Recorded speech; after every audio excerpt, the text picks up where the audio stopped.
Welcome back. Outside Minds podcast. Because you've already seen too much, bro. They only added it so it could be like a ritual. They're saying there's these, the end of times, right? There's all these signs. Do you think we would know? Like, do you think the general public would know if Jesus came back? Take a picture for $5. You have a purpose in life, and if you don't fulfill it, you will come back until you fulfill it. Welcome back to another episode of the Outside Minds podcast. I'm your host and creator, Stilo Free. This is the other host and creator, .420. And we got special guests in studio today. Please welcome to the show, Bad Habbit. Let them know a little bit about yourself and where our listeners can find you. Yeah, what's up? It's Bad Habbit Music. Carson is the city that I represent. You can follow me at Bad Habbit Music or Rap Therapy 101.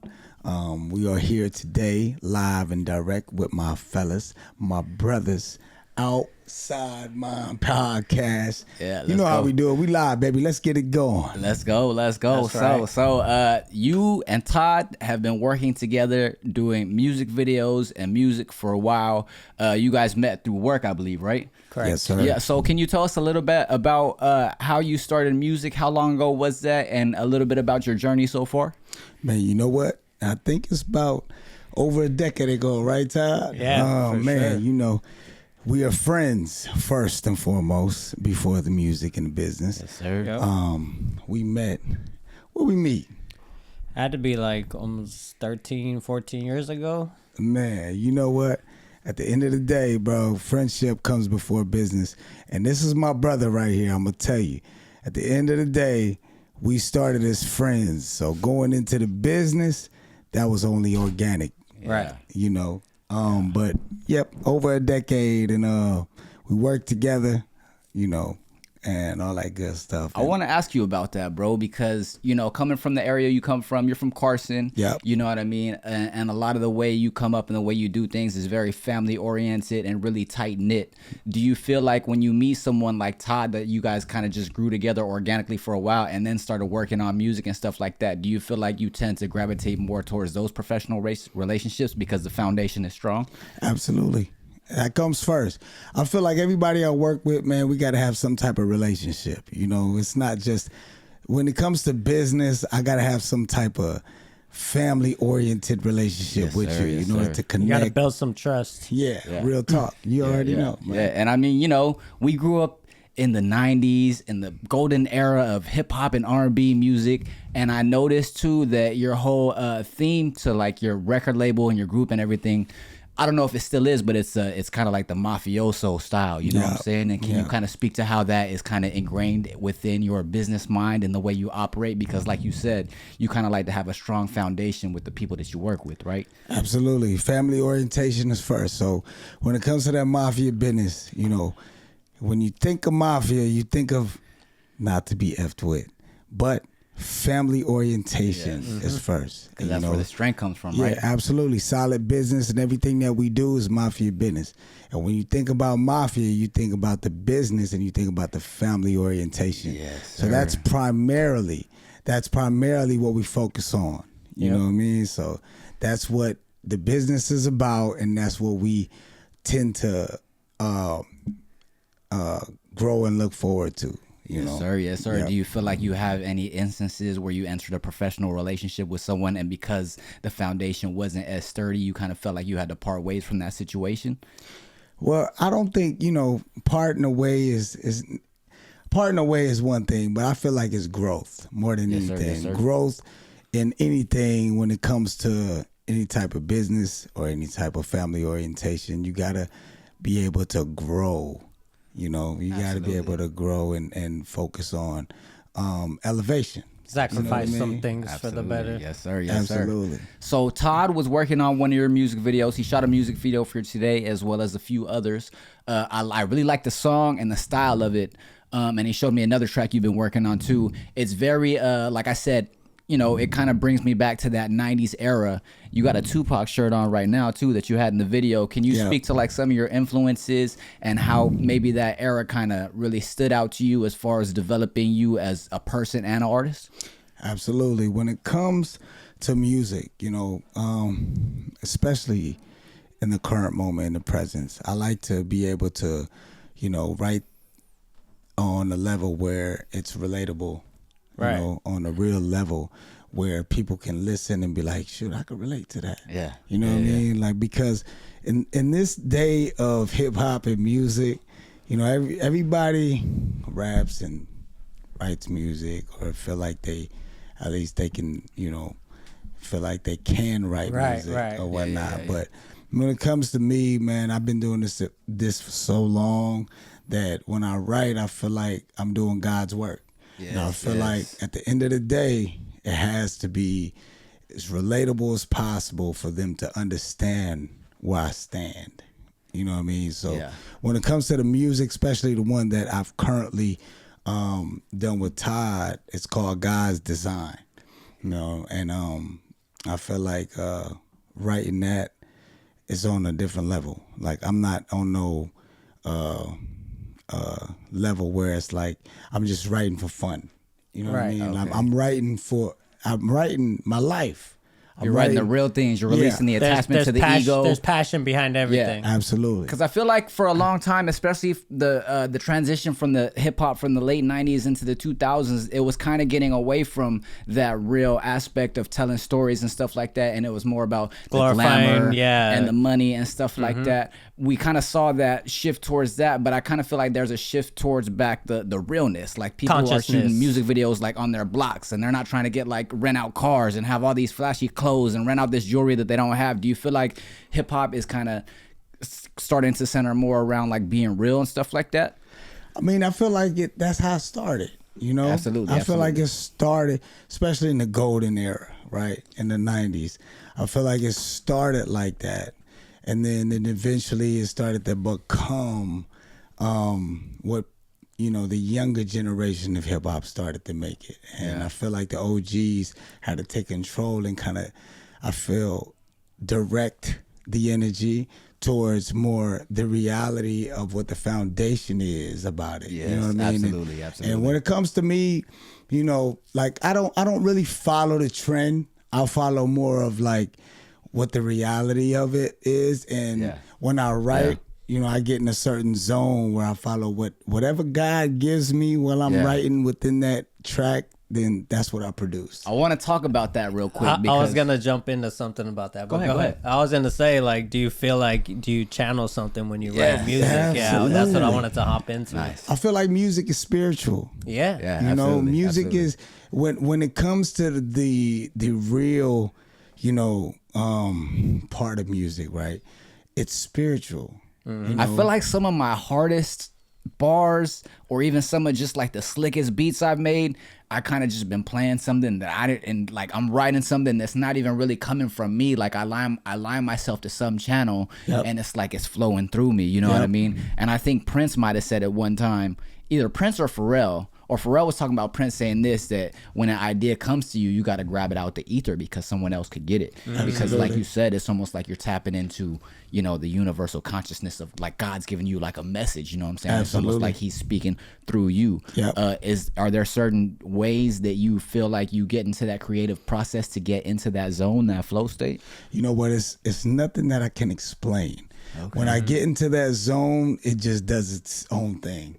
It's a zone that I can't explain. That's why when I say spiritual, you put a beat on, and if I'm feeling it, my gift automatically just talks to you. Talks. It gets into that zone, and it just produces and creates whatever it is that decides to come from God Himself. And through this vessel, produce and put out. Yeah, I mean, he's telling the truth from personal experience. One time he was in the studio, I'm just cycling through beats I made and stuff, and I'm like, okay, Habbit's here, I'm gonna just try to play some of the West Coast G-Funk stuff I had, and he's kind of just like, okay, that's cool, and then I played this one track I have, and he was like, what's that? And I'm like, this is a little sample track I have, and it kind of had like a little trap drum beat to it a little bit, and it was called Other Shit. I be on that other, you remember that shit? Yeah, bro, and like, and it was so funny because I'm like, damn, like Like he didn't even go for any. It was actually Anything a that sample. you thought he would. Yeah, Yeah. I sampled "Bitch Don't Kill My Vibe" by Kendrick Lamar. I kind of built like a different kind of beat around it with the violins and stuff like that. And the way you guys did the hook, I always thought it was real creative. So when you said that, when you go through beats, and if something calls you, you know, that's when you kind of get aligned to that. I can really speak to that personally because you know, it was something personal that happened with me. So are you working on something new right now? Are you releasing any new projects? Are you going to do an EP, singles, or anything like that coming up next? Right now, I am just working in general, right? So I've created my online presence. Yes, sir. What I'm doing right now is elevating my online presence because I feel like online is where it's at, right? Yes, sir. The phone is in the palm of our hands, and what I'm doing is I'm creating a following for myself, right? I created a concept called Good Game, and I'm putting out content, 3 videos a day. Yeah, consistency, man. Yeah, that consist of, I feel, God's work. I feel like I am. It's all positive content. Yeah, positive content. I feel like I'm inspiring and motivating, but at the same time showing people the type of discipline that it takes to do this type of work is important because I feel like emotions are temporary. Right. When it comes to motivation or inspiration, right? That's temporary. Everybody can say, I'm motivated, I'm inspired, but that's temporary. What happens tomorrow when you don't want to get out of bed? Exactly. You know what I'm saying? So I focus on discipline. So every day I focus on throwing out 3 videos a day, and I've been putting out content on that level. And one of my videos hit 2.1 million. Yeah. Let's go. Yeah. 2 weeks ago, Let's bro. go. And I'm grateful to God. And I say, you know, at the end of the day, you put in hard work, you get what you put out. You know, so I received what I put out. At the end of the day, that's what I've been grateful for, and that's what I continue to do. But in the midst of that, I put out music. I put out verses that is on classic beats. And your audience will come to you. The right Yes, audience. yes, the sir. way you do it. Yeah. Absolutely. So, you know, I've kind of been strategizing, trying to figure out what's what. And so that's what I've been on. I've been doing that as well as still, you know, touring and doing work with Bone-Thugz-N-Harmony. Yes, sir. Yeah, You know we're going what to I talk mean? about that in a second. Yeah, too. absolutely. So that's what I've been on, Rap Therapy 101. And so with that being said, I am consistent in doing that with the discipline every day. Even if I don't feel like it. Yes. You know, yes, I make exactly. sure. I know exactly what you mean. Yeah, We've make been sure I posting on the page. strategize. You see all these books behind us. Yeah. You know, I read books. I'm open minded. I learn from everybody, no matter what age, from the youngest to the oldest. I'm open minded, and I'm able to generate things that are directly from God, and I feel like it's a gift. And if I'm able to inspire and motivate everybody around the world with what comes within me internally, yes, sir. and I display, I love it. An example, then hey, that's what I'm here purposeful to do, and I'm intentional with it every day of my life. Let's go. I appreciate that, and I love that you're coming on the podcast to say that, and I want to give you your flowers in being consistent, bro, because like you said, you've been at this for over a decade, you know what I mean? Yep. And a lot of artists, especially when they don't have the passion, or they might have the passion but they don't have the discipline. Right. You know, they might try it for a few years, they might put a few projects out and not get the reaction they want, you know, they give up, or they, you know what I'm saying? But it's nice to see someone like you not only having consistency and longevity, but also keeping your mind open to trying new strategies and trying new things to get yourself out there. You know what I'm saying? Because 100%. sometimes having the talent is just not enough. Right. You know what I'm saying? So let's talk about. He's low key like fulfilled my childhood dreams. Like I shot a video for Crazy Bone. You know that's because of him. You know how crazy that is. Yes, the first video I remember is Bone-Thugz, like when I was little. Sick. That's the first. So let's talk about that real quick. We talked about coming up in the 90s era and stuff, and kind of that being the golden era of hip hop. How crazy for you was it to grow up listening to Bone-Thugz, and then all of a sudden you're meeting them, and then after meeting them you're doing music with them, going on tours and stuff with them? Can you tell us about that? Because it's kind of like mind-blowing, you know what I'm saying? And it speaks to how being consistent and being, you know what I'm saying, just continually putting out output and figuring out how to keep doing what you love to do is rewarding. You know what I'm Yep. saying? It shows it. So can you tell us a little bit about that? It's very surreal, but what I can say is dreams do come true. Yes, sir. And I know a lot of folks say that, right? But dreams do come true. Since elementary school, me and two of my best friends, it started there. We actually performed Bone-Thugz-N-Harmony Crossroads. Oh, yeah. Catskill Elementary. That's the This first is video I remember, real actually. story. Yeah, who did Yeah. the Busy Bone True part? story. my homie Truth. But I did Crazy Bones part, right? So fast forward, I it's all manifestations. Yes. What the power of the tongue is real. Right. You know what I mean? So I've always believed in being a rapper. Being somebody special. And I got a gift from God directly, so I can say humbly that he's blessed me to be able to produce what I produce originally, directly from my human soul, from myself. So when it comes to that, I feel like this was always supposed to happen. Fast forward, meeting Crazy Bone off of Bone-Thugz-N-Harmony was a blessing. I met him I believe maybe 7 years ago.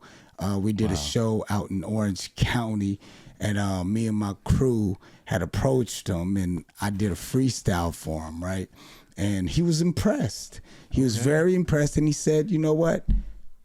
What are you guys doing afterwards? Make sure you wait for me here." Hey. Yes. And we waited for him, and then on, we, got in the studio, and then from then on, fast forward to now, in the present, we've been on tour with him, and we actually have done music with him. Nice. And we've been in the studio, and we're friends. Yeah. Yes, We're yes, friends. yes, I can yes. say Crazy. we're friends. We're Yeah. not just, business associates. We're friends. I can text him today, and he'll text me when Right. he gets back to me. Well, I mean, it speaks to how such a solid dude you are, because we talked about it before, how you kind of build your business relationships off of friends and family, but it kind of Yep. shows how you did it the other way around with this guy, just because you're so genuine Right. and you're so passionate about what you do. You met someone, you made a professional relationship with them, and on the back, and you're like, we're actually friends. Yeah, because Friends. when you think of someone of that status, you're thinking Hollywood, Yeah, hard to get yeah. to, right? Exactly. Too good for me, you know. Right. But it's in reality, it's you. It's Yeah. how you represent yourself and how you play the game. Absolutely. Just like with you, Todd, honestly, man, it's just genuine friendship. Right, At right. the end of the Absolutely. day, when I met these guys, I genuinely and organically was myself. And from there we built, and they understood what I was on, and they knew that it wasn't on no just, hey, let's do business and let's do music. I'm a rapper and I'm only a rapper. Right. We've been to barbecues, we've been to their cribs, we met their wives, Right. and from there we built the organic relationship, and we was able to kind of exchange energy, and when it came to the studio, it was so magical that he taught me a lot within just his self, being himself, and just me watching and being in the studio. It was able to give me energy for me to elevate myself in general, just with being within that energy itself. Right. You know what I mean? Like it was really magical, man. At the end of the day, when you're around powerful people that is gifted by God in that sense, you're able to kind of generate an elevation that you don't know you have within yourself. Yes. You know what I mean? Yeah, Like it's go time. Yeah, Everyone's lifting you up without you realizing absolutely. Yeah, Your yes, environment matters. You know, the people you're around matters. Inspiration, motivation, all that good stuff, man, matters. And when you're in that place, when you're in that environment, it gives you a certain power, and it elevates your gift. Let me ask you something. Because there's a lot of, I don't know if you're on TikTok or not, but there was like a few people and they played the Notorious Thug song, you know what I'm saying? Yep. And they're like, this is how they must have been when Biggie was in the studio spitting his verse, and they were playing the verse, and they were making all these reactions and stuff like that. So I wanted to ask you, like, what was that first feeling like when he was like, let's make a song, and you're like, let's do it, and then studio session came, boom, studio dub came, you're in the studio, it's time to write, or if you already had it written, it's time to go put someone on the mic. What was that feeling Yeah, like? you're Can you hearing describe it? You know what I'm unreleased saying? Bone Like, Thugs, man. like stuff like that. It was a magical feeling. Yes, sir. Being in the studio and hearing him write to what I asked him to write to. Right, Yes, your sir. track, yeah. Was a magical feeling. And for him, like, it was, I believe it was Good Vibes. Good Vibes was one of the first songs he ever recorded. Check that and out. then Yeah. It was actually, like, he mentioned my name on it. Oh, you know what I sick. mean? I'm like, Yeah. oh, he said, Yeah. He said bad habit metaphorically in this verse. And you know, like me looking at him and he looking at me like, Yeah. is that good enough? I You're said, like, good what? enough? You could have said mean? anything. You could have said anything. Yeah, so Yeah. that was a magical moment and it was very surreal. I was blessed. Thank you, God. I was grateful. I'm grateful and I was blessed enough to be in that energy, right? For me to experience that and still feel it this day. When y'all ask me right now, Right. it's something that it's a once in a lifetime feeling. Yes, Yeah. sir. You know, Yes, it's something that not everybody can experience. Yes, you know, sir. it was Yes, a sir. dream, man. I'm Right, grateful. sir. I'm Right. grateful to God Yeah. for real. Yeah, It was yes, sir. it was alignment at Right. its finest. Yes, Right. nice. You know? nice. Yeah, man, it's crazy when you see someone and you feel the energy of someone who is creative and they're creative within the same, you know, thing that you do, whether it be rapping, singing, playing guitar, whatever. Right. You know what I'm saying? And you get around them and that energy, like Todd said, it kind of lifts you up. It kind of gives you that spark. You know what I'm saying? Yeah. I need to ask this, bro.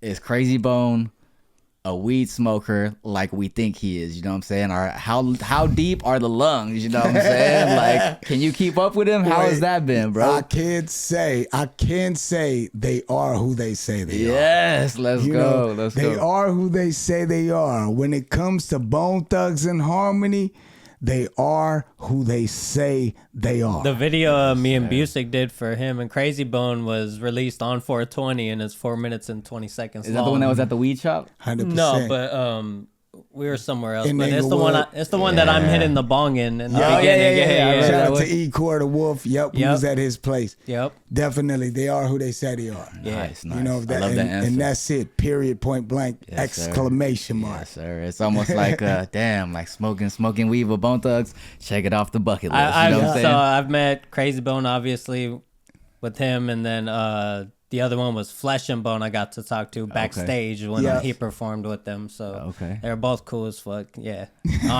real people. You Yeah, know? yeah. Hell Being yeah. in the green room back there smoking. It's So lit. can you speak 100%. to, you know, they have a lot of creative energy. You hear their tracks, the way they do the harmonies and the vocal stacks on them are fucking insane and amazing and creative. Can you speak to, like, you know, how they perform and stuff like that? Do they have any like pregame rituals they do, or do they have anything that they taught you as a performer that you kind of picked up on your own and stuff like that? Yeah, absolutely. You know, they put God first. Okay. You know, prayer is power. And I feel like the power of prayer and what they do before they perform is what generates the elevation of what they produce on stage, because they are amazing, especially when it comes to all five live. Man, I've witnessed that, and it is an amazing piece. And I feel like the only group in the world, Bone-Thugz-N-Harmony, you can compare them to any other group in hip hop rap right now, and there is no comparison. Yeah, You know absolutely. what I mean? Absolutely. So witnessing that energy in general, being backstage and being with them, the power of prayer and how they believe in God and Yes, family sir. orientation is exactly what keeps them together in the solidity that they are in. And then just talented, just period too, because Period. like to have that same style but different flows, Whew. it's And just- crazy because just- that style alone is wild. 100%. And speaking of longevity and just being able to just be relevant, you know what I'm saying? I feel like it speaks to, like we said earlier, putting passion and love into the music and substance, you know what I'm saying? Like a lot of the times we were talking about new hip hop and stuff like that and how it might be centered around materialism, money and stuff like that. I feel like those are kind of like more fads that kind of like come and go. Like the song might get 1 million views one day and then the next week they're on to the next song, you know what I mean? Yeah. But people like this, they have like a passion. Yeah. They have a gift from God that gets put in the music. So there's like a longevity that the people are listening to this music for generations. People are still listening to the Crossroads. Absolutely. Right. You know what I'm saying? Can you speak to that at all with the way they work and how they work with their spirituality and make sure God is ingrained in the things they do? You know what I'm saying? Absolutely. You know, I can say I've been to their neighborhood. Wow. Cleveland, Ohio. Wow. And I can't say Crazy Bone, 2 a.m. in the morning in Cleveland, Ohio, took us to the block. The block, bro. This is all truth. No lie. East 99, where they was. He took us to the block. He showed us where they stashed their guns and their drugs on a tree. Wow. This is exclusive. This is exclusive information. But I tell you right now, he took us there. He showed us where their family lived and all that. So all that authenticity within itself showed me that their music, their songs, their energy, and everything that they did was organic. And everything that they produced and their energy and how they put out what they put out was organic. And to me, for me to witness and experience that myself in the physical form was like, yo, this is the truth. This is pure authenticity. This is Bone-Thugz-N-Harmony at its core rawness. So for me to experience that, I can tell you right now, everything that they put out is all real. Absolutely. You know, and I'm not just saying that, you know, out of biasness or me being in their presence or me being their artist.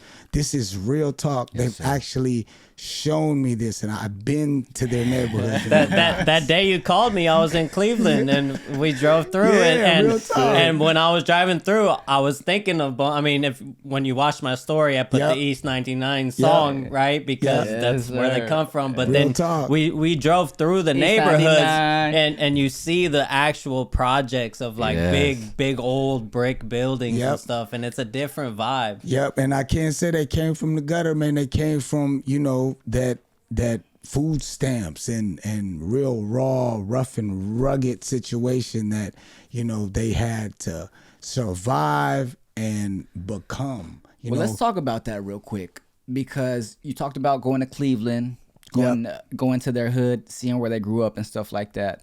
I want to mention Tupac because he has a poem called "The Roads That Grew from Concrete." Yep. You know what I mean? You're from Carson. Yep. I'm from Carson.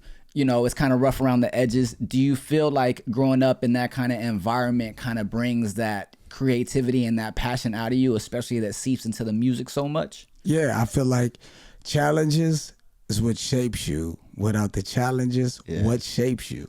You know, so when it comes to being in that environment, right, it only takes that environment for you to realize that, hey, growth from here is necessary, right? Yes. Because without that, how can you grow? The environment causes hunger. Yeah. Without that, how can you become what you become? Like, without the struggle, right? Without any of that, you can't become what you become. If you just are born perfect, you can't learn anything. Yeah, silver That's why I spoon feel people like- never, I was gonna say that as soon as you go to a workplace and Uh-huh. then you start talking to your coworkers and realize they had like a different growing up situation and they react to interpersonal situations at work much differently. They're like, Like, you've never been through anything, obviously. Why are you yelling at me? I'm not yelling at you. I just told you did something wrong. You know what I'm saying? Like, they've never been. Sorry, your mom never raised her voice at you. Exactly. You know what I mean? know? They've never been in high pressure situations. You know what I mean? So Yeah. it shows that when it comes to high pressure situations, when they grow up, you know what I'm saying? Yep. They fold easily. High pressure molds, so Yes, you know it's exactly. gonna mold you Absolutely. into a better Exactly. person. Absolutely. Exactly. And that's what it is. I feel like that's why Bone-Thugz-N-Harmony is so special, is because they had to go through the gutter. During that sir. time too, you know, it Especially wasn't the coming 2000s. out of there. Yeah, Most people were coming out of California, coming out of LA and New York, you know what I'm saying? Yep. Maybe Texas or Atlanta, you know Yeah. what I'm saying? To come out of Cleveland, Ohio at that time, you know what I'm saying? I think Easy brought him out, right? Yep. Yes, sir. Yes, Yeah, sir. man. They took a bus to California. and- Crazy. Yeah, they took a Greyhound bus to California, you know, and they were literally knocking on doors, making phone calls, and trying to make it work. And they made it work. And as a group, that's so much harder to do. Yeah. As a group, you know, Absolutely. let alone a solo artist is hard, but try to do that with a couple people. Absolutely. And in those days, you know, it was even more difficult. You don't have the internet. Yeah, you don't have internet. You have to be in the physical form. Right. You know, you have to be Word there. of mouth is the main thing. Absolutely. And they really went through some shit. Didn't Busy Bone figure out that he was like kidnapped as a kid or something like that? He like saw himself on the news or something like that, or on a milk carton. That's a true story. Oh my That's a God, true story. bro. Yeah.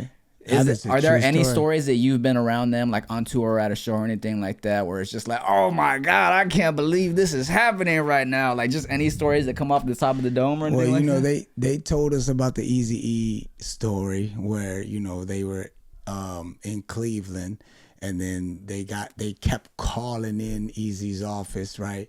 And as they kept calling in Eazy's office, he wasn't available. Then eventually Eazy was able to call him back, and Busy Bone picked up the line, and then Crazy Bone rapped for him, and then Eazy was like, "Yo, I'll be in Cleveland at this time," and then Bone was actually, I believe, in L.A., and then they had to take a Greyhound back to Cleveland. Right? They had to take a Greyhound back to Cleveland, figure out how to get some money from family, go back to Cleveland. They went back to Cleveland and was able to go to the show, get backstage, and was able to connect with Eazy-E at that time. And then at that time, boom, I had to go back to LA for some studio time or whatnot, So they had to go through some struggles. Yeah. And they kind of operate more on like a independent kind of business model, I would say. At least it looks like from the outside. At least that's what I'm guessing. And I think Eazy-E kind of operated that way too, because he kind of had that whole thing with the I forgot what his name was, with the label or whatever. Yep. I kind of feel like that might have been why they were kind of able to get in contact with them a little bit more easier, because he was kind of more in charge of his own company a little bit more. You know what I'm saying? Right. Yeah, exactly. Eazy had Ruthless, right? Yeah. Exactly. And I believe when they they rapped for him, they got back and connected with him, and they went back to LA. They got back to LA. They was able to connect with him, and then they were able to get with Ruthless. But within that time frame, Eazy kind of separated himself and got into sickness, and then something happened. His wife started taking over. He eventually was in the hospital, and they barely knew about the situation, and they didn't know where they stood, and business wise it was kind of complicated. But then eventually they dealt with his wife, like you said, and some business things happened and occurred after that, and they had to kind of figure it out. So in the beginning of their career, when they started with Eazy, that was kind of like at the end of his career, and his life too. Right. Wow. But it was still a blessing, Absolutely. Eazy was a great blessing. They continue to pay homage to him at the shows. Yeah, every show. Yes, sir. Every show they pay homage to Eazy, Tupac, Biggie. They're very loyal. Those are some of the best features that they have. You know what I mean? Absolutely. I've heard that they're the only group it. that has features from both Tupac and Biggie. Biggie and Eazy. Yeah, that's a crazy trio right there. That's insane.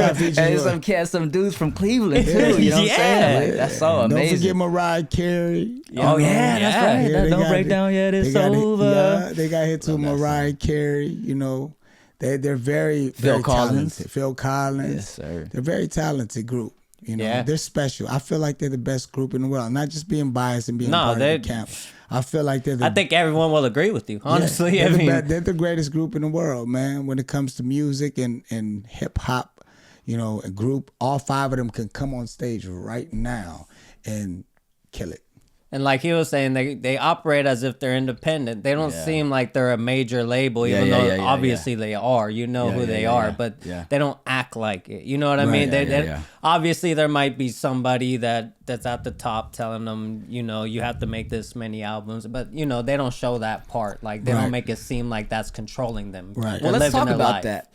I feel like you operate as an independent artist and as an independent label with your situation and everything you got going on. Do you feel like it's kind of better to operate that day nowadays, especially with the way the deals are going now, because they're kind of like they're less like the deals they had before, and I kind of feel like they're more like loans and stuff like that. Isn't it like you get like $100,000 advance and then you got to make that back with the album and stuff like that? Do you kind of feel like it's better to move as an independent artist nowadays? Absolutely, especially with this phone right here. Yes, especially with this right here, you're able to You can do produce everything. your own content, right? Bro. And when you put out, like I said earlier in the podcast, I said I got 2 million views myself independently, Right. without Bone-Thugz-N-Harmony. Right. So you got to be able to know how to strategically utilize the platform. It's a right? tool. And the resources you have, especially because I released a project I think 2 years ago or something like that, 2.5, and I was spending thousands of dollars on this one music video. We finally got it done, and I'm like promoting it. I did like a whole campaign for it, and then I was like, damn, I don't have any money to spend on videos. Like, I'm gonna just do social media type videos. And I'm like, these are getting the same traction and doing the same exact thing for me that those music videos that I spent thousands of dollars on. I did a free one for him. Yeah. Probably did the same. Yeah, you know what exactly. I mean? So I'm like, you gotta use your resources to your advantage, and then know if you don't have a resource that you think you need, like money. You know what I'm saying? Like, you can do a free music video on your phone, like you said. You know, what I'm saying? Especially with the phones nowadays, the quality is crazy. Yeah. It's insane. Yeah. We recorded a couple podcast episodes on the phone. Yeah. One thing I can say is that everybody is original, right? Nobody is the same. Everybody has their Everyone has a own fingerprint. individual gift. There you go. You know, so when it comes to being able to grab that phone and producing your gift and being able to take time to record or put yourself out there is an original situation. Like, me, you, and him right now, we don't hold the same DNA. We don't hold the same gift. Everybody here is different. So when we're able to get on this phone, produce what we produce originally, and put it out there, people watch. People are like, yo, this guy, this woman is amazing. You know what I mean? Because we're original. This podcast wasn't planned tonight. We shot a music video today and was like, you know what? Let's make some more content tonight. Let's do a podcast. Man, we're not, at the end of the day, we are not the same. So if you have a gift and you share it, that is special. Yes, sir. You know, straight up, that is special. So if you put it out in these days on this phone that you pay for every month, right, it's special. And when you put it out there, that's all you got to do. Currency is attention right now. And then the algorithm does its own thing. It does its thing. I created Rap Therapy 101 2.5 months ago, and I got 2.1 million views. All organic and all on me. Not Bone-Thugz-N-Harmony, not nobody else. I strategically came up with a plan. Manifested and I it. put it in, I put it in together. work. Yeah. Right? Yes, and I put music in between as I went, because I knew, okay, this is only me. Only I can produce this. Only I can originate this.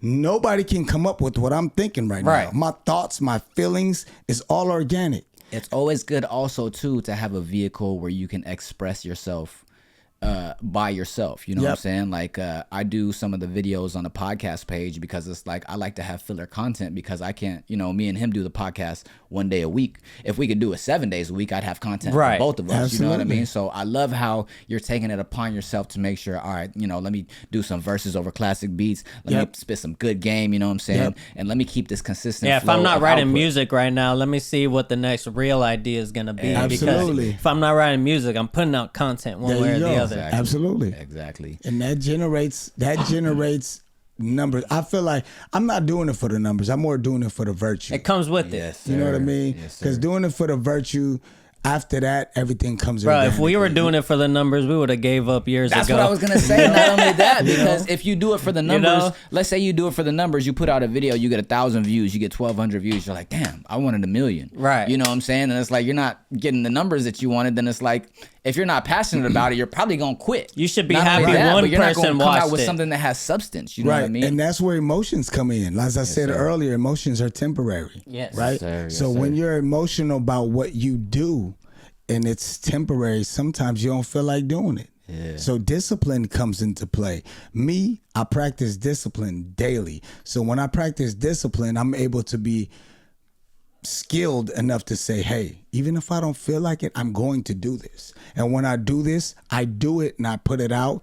And after that, results is going to be what it is. It's like this video got 1 million and I do another one. Damn, it only got like 100.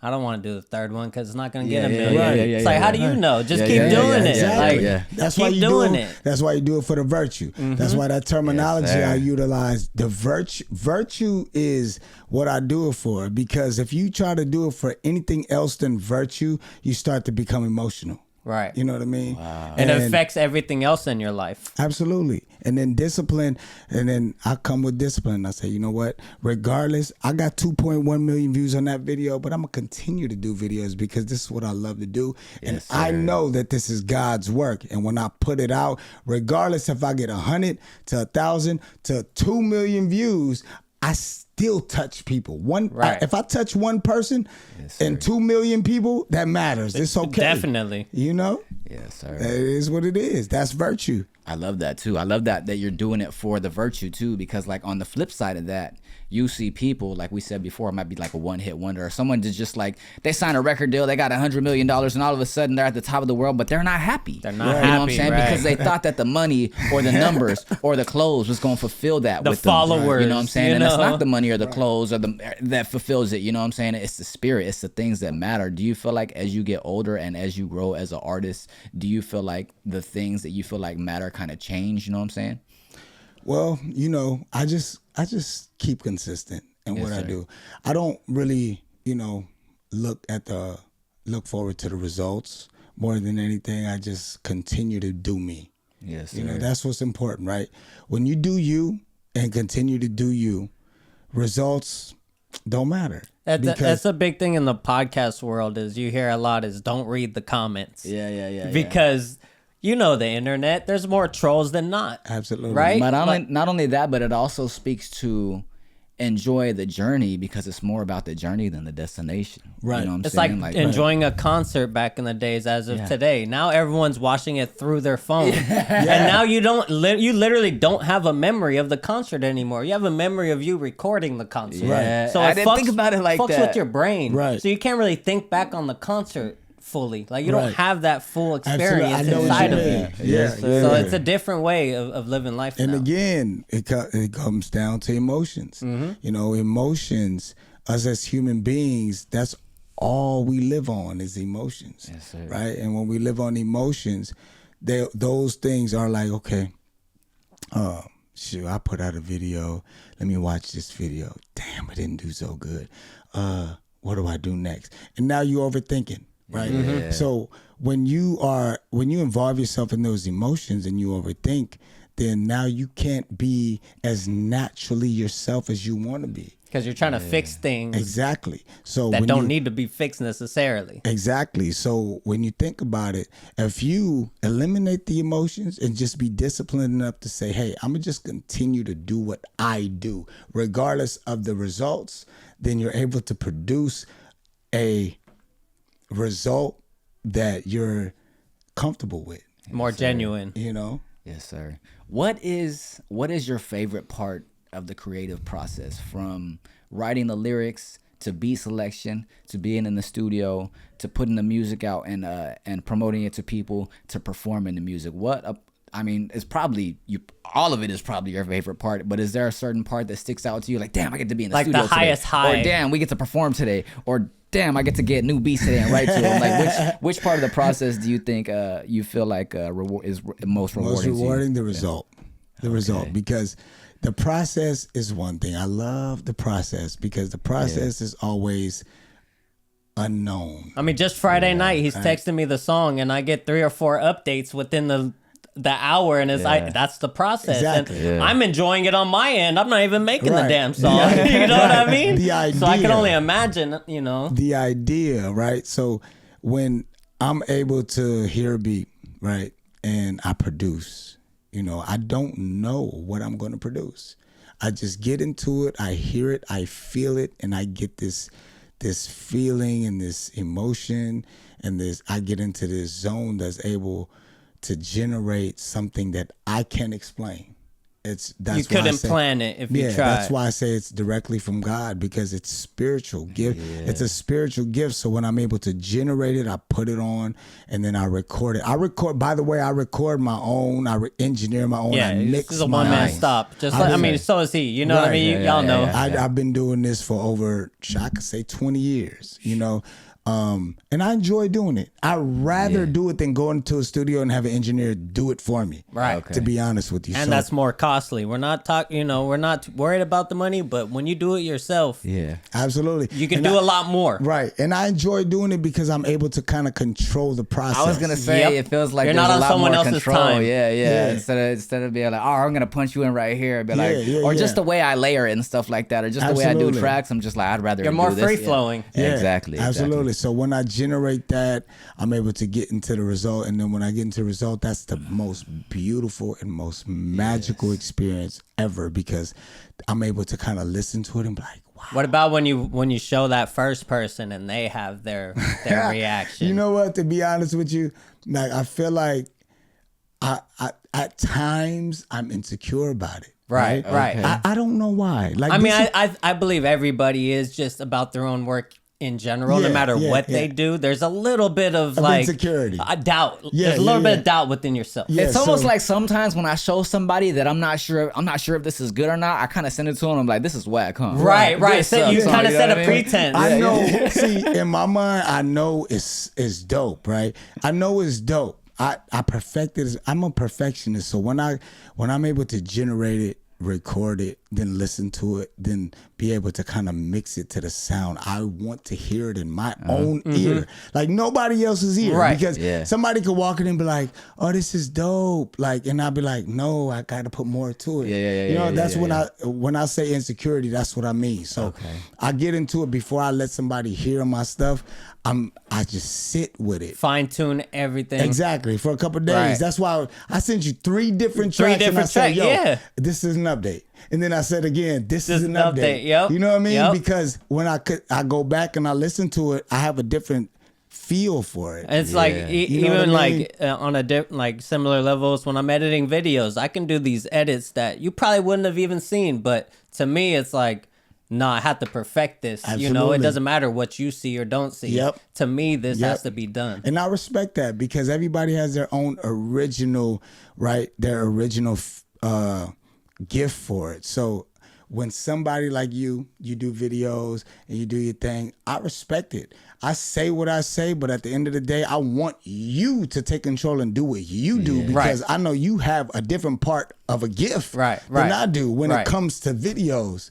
You know, now when it comes to the music, you can say certain things and I'll take certain suggestions. Right. But at the end of the day, you're the one that's the you're better at it, let's say, for lack of better words. You are better at it. Yeah, exactly. So, you know, that's I love that. I love to be able to work with people and be like, yo, I want you to be creative within yourself and what you do, because I know what you produce will bring magic. Right. I want to take a quick left turn. What's your favorite conspiracy? Dude, you're reading my mind right now, bro. Man, you know what? Honestly, I believe, I can't say just off top, like I believe beyond humans. Right. You know what I mean? Like I feel like on this earth, even within animals and when they say aliens and stuff like that, I believe that there's more than humans on this earth. I believe that there's more intelligence, like a higher consciousness that's connected through everything. Dimensional beings, stuff Absolutely. like that. I believe in energy. I believe in, you know, even in my good game, I was able to kind of like tap into grounding and earthing and being able to recharge into the earth by utilizing my own bare feet, putting it and planting it into the earth, just like plants, how they grow into the earth without us even being watering and you know, with get your vitamin D from the sun. Like I believe in a lot. I'm open. I'm open to everything. Anything's possible. Absolutely. Let me ask you this. I'm gonna go down that lane a little bit. Do you believe in the conspiracy, or some people think it's fact, that there was a meeting in the 90s in order to change the trajectory of hip hop to go from you know what I'm saying? From hippity hoppity to uplifting selling drugs. to- And do you feel like there was a conspiracy to uplift those that were promoting violence and stuff like that within their music? And if so, if you do believe that, how do you feel about that? You know what I'm saying? Because I feel like a big part of hip hop is telling your story and telling the shadowy parts of what's going on in life and having people connect and resonate with it. But I also do think that there was something within their motives that they were trying to make sure that the hip hop culture in general changed the trajectory of their lives. You know what I'm saying? it's like the chicken or the egg. Did the drug dealing come before? Yes, of course. But did the rap kind of, exploit it? Do you feel like there was conspiracy to kind of push negativity within the hip hop community? And if you do believe that, do you think, what do you think about it? Honestly, I feel like when it comes to hip hop, they've always spoke on their experiences. Yes, sir. And when it came to, those conspiracies as far as like promoting the negative part of it, I feel like that was all organic. I feel like when it came to hip hop, that's what they were living. So that's what they were projecting. Yes, sir. Yes, sir. So when they projected it, it's how our mindsets was as far as how we consumed it. Yeah. And us consuming it as youngsters, right? We saw it as, oh, this is the life we live in, so it's relatable. Do you think certain people were put on a higher platform though by the government over other people? Maybe, and I do believe it is possible because at the end of the day, when they say selling your soul, right? When they say selling your soul, I feel like, yes, some rappers may have gone to a point where they were approached by certain entities where they were like, yo, we need you to do this and we'll pay you this amount in order to do this. And at that time, they probably was not educated enough to see. They were more about the money. Right. More about, And they probably, a lot of them saw it after. And then they get lost in the sauce. right. And they were more about positioning themselves. So in a way, yes, I do believe that some artists may have took that route and started to produce the negative part of it by kind of like start rapping and start producing material that made youngsters kind of like turn into mainlining that type of music. Glorifying and start looking at negativity. So yes, I do believe that may have been a factor. possibility and a factor, but also because when you think about it, right? When it comes to hip hop and it comes to the environment has already intentionally been put and placed that way primarily prior to hip hop. Yeah. But that ties in like the Freeway Ricky Ross around the time of the hip hop movement. Exactly. You know what I mean? So exactly. that's where you can tie in government officials with the music industry because that's where it intertwines. Exactly. So when they brought that in, right? And artists started to kind of like live that life. They started to project that energy. Be more open about it. Let me ask you this, because you did speak to how there is kind of a naturalness to having that kind of substance in your music and stuff like that. And Tupac spoke about it in an interview where he was saying, I'm not really glorifying these things. I'm telling my story. Right. You know what I mean? So with that being said, to the people who kind of are naturally just telling their story without having any intent to influence people for the negative, do you feel like there's kind of a responsibility as an artist who's kind of sharing his story that kind of might have like some, negative aspects to it and stuff like that? Do you kind of feel like there's a responsibility to make sure that you're kind of uplifting the community at the same time? You know Absolutely. What I'm saying? And I feel like, nowadays, when it comes to that, right, responsibility, like when I get in the studio and I write, I make sure that with my responsibility and what I write and I put out is relatable, but at the same time, people are taking it in more and being inspired by it more than a positive light. Yeah, more than being feeling like they have to feel down by it, like on a lower level as far as energy. But when it comes to the 90s and what they put out back then with Tupac, he was just speaking his reality. And when you speak your reality, and that's what it is, you have to have a certain mindset to be able to relate to it, but at the same time say, hey, this is what's real. But what is the solution, right? So when rappers back then, they rapped about it, but did they ever have solutions? Right. You know what I mean? Man, Like, yeah, so yeah, yeah. nowadays, when you rap about it, you have to have a solution. You have to be able to be like, yo, I'm in the gutter, but this is what I did to get out of the Yes, gutter. sir. Yes, It's like sir. they say you can't complain about it if you're not going to do nothing about it, right? Absolutely. So with the problem, there's always has to come a solution.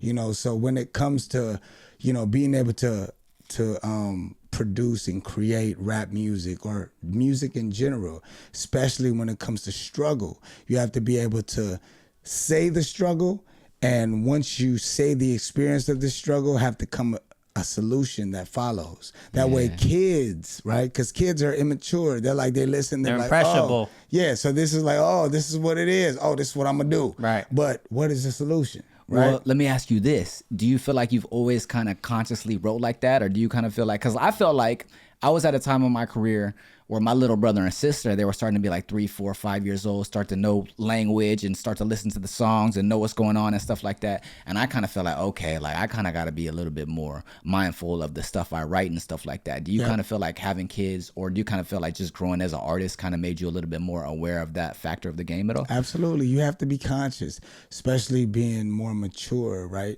And being more experienced, right? Maturity and being able to be experienced in this life. Well, what you write, you have to think, okay, if I write this, it has to be relatable. But at the same time, if it isn't relatable, I have to have a solution to follow.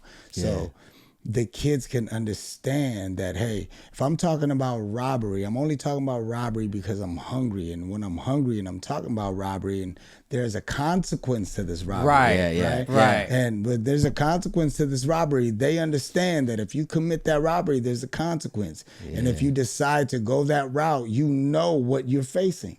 Right. And do you know what I feel mean? like some of the new music nowadays kind of doesn't do that because it kind of like more glorifies it more? Like kind of like someone was more like, They push them. I be robbing niggas and shit, you know? What I'm saying? Yeah, and absolutely. Yeah. I Fuck really, bitches, get money. I feel like that, and I feel like, you know, it's a part of just being cool. You know, Yeah. Because we live in a world, right, where they glorify negativity, and most of the time they think it's cool because of immaturity and ignorance. Right. But those are examples. See, I feel like there has to be examples in order for us to understand the opposite part of it. Yes. Because if there was no examples, how would you understand Principle the of polarity. opposite part of it? Yeah. Yes, There sir. it is. You know? Yes, sir. So you gotta see it for what it is. It is a part of God's design. Yes, you sir. know, and I feel like there's a yin and a yang. Yes. There You has have to the be light without the dark. Always a balance. There has to be a balance. Yes, sir. You know? Yes, So sir. Yep. that's what needs to be understood. So I feel like everything that occurs happens for a reason. Yes, and sir. and with the type of minds that we have and that God has designed us with, most people get it and some people don't. Right? Yeah. And then when some people don't, you don't pass judgment. You understand, but it Yeah. shows that, hey, he's an example of what I have to be grateful for. Yes. Right? You start to have to get into the energy of gratitude because gratitude, think about this, right? Is what we have to look at when it comes to being human and emotionally start to judge somebody. Like you're like, yo, man, why? You And could be in that position tomorrow. Yeah, exactly. Or I So- used to be in that place. Right. Yeah, yeah. And so- either way. I you drive have- by the bus stop every day, and I thank God for my car, Yeah, bro. and you You know have- what I'm saying? exactly. I totaled my car 2 Exactly. years ago. I had to take the bus for 3 months. There you go. Humbled the fuck out. Even There though you I'm go. already humbled, it humbled me in even a real more. way. And you have to be awake enough to have that mindset. And not get mad in those situations. Exactly. You And then- learn and you get humbled. Yeah. Exactly. You get humbled. Yeah, I And love it what takes you. that. Yeah, I love Yeah. what you said about not looking down on other people. You know what I'm Yeah. saying? Yeah. And it's kind of like you got to go from looking down on other people to being like, damn, you know what? I hope they get it together. You don't know what the I'm next saying? man's going through. Absolutely. Exactly. Absolutely. And that's Yeah. what it's about. I feel like in the world that we live in, there's so many people that judge, people that feel like they have authority to Feel like they're better. egotistically feel Yes. a certain way about an individual when, you know what? You're as human as me. Yes, Right. sir. You know what I'm saying? Yeah. You have the same emotions. Bleed the same blood. We have the same 24 hours. Right. We bleed the same blood, right? And then for you to judge me for my mistakes or for the direction I take because of my ignorance. Yeah, who are you? It's not right. It's either righteous or unrighteousness. You know what I'm saying? You got to be on either one side or the other. Yeah. And I feel like that is the most important spiritual thing that humans need to learn and be open to. Yes, sir. Yes, Real sir. talk. Word. So much good game, bro. Before we wrap it up, we try to ask this question to all of our guests. What do you say to someone who is following in the footsteps of Bad Habbit, who looks up to Bad Habbit and sees, man, he's doing it. He's really got his shit together. I want to do the things he does when I get to his level. How do I get to his level? What would you tell a youngin' that's asking those kind of questions? Well, first of all, when it comes to Bad Habbit, that's who I started as. Bad Habbit is someone I created, right? Bad Habbit, the name within itself for everybody to get addicted to, because everyone has a bad habit. In general, it was a metaphoric thing for me. Get right? Addicted Mafia. Yeah, exactly. So Bad Habit was, hey, get addicted. My music, everything that I produce, everyone has a bad habit, so why not get addicted to this? Now, I know I still have that name online, Bad Habit Music, but I've transitioned to Habit within itself and removed the bad habit. Yes. Right? Bad, because habit is something that everybody has in general, whether Good or not. there you go. And good or bad is just a perspective. Exactly. Exactly. So when it comes to generating a habit, I feel like, I've grown, and you have to go through the bad in order to get to the good. Right. Let's go. So when it comes down to that, transitioning into just habit, I was able to produce and grow and heal from all the trauma and all the bullshit I done been through in my life, right? And I'm not perfect. I still go through things, but I have a different mindset in how I'm waking up to look at things on a spiritual level. Let's go. And when it comes to habit, and this good game that I put out, right? I read more books. I'm able to be more open-minded and get rid of my ego. I let ego and let G-O-D.